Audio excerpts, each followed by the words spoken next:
Hey there, I know that this is unusual video, so I was looking for how you can fix the issue with your whirlpool dishwasher if you have the E1-F9 error. So primarily this error indicates that it's going to take a long to drain, and it can be because multiple things. So the first thing is a dishwasher drain hose. So this is something that you can also first check, and on how you can possibly like check it out if nothing, like something is like stuck there or something. So this is the first thing. Then you can want to clear any blockages.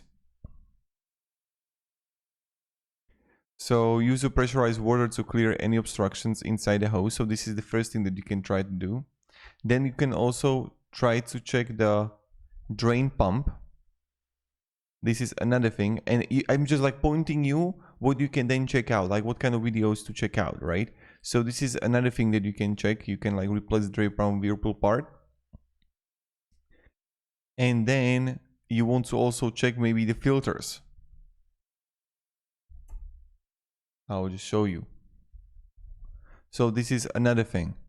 So it needs to be cleaned, and then also the garbage disposal.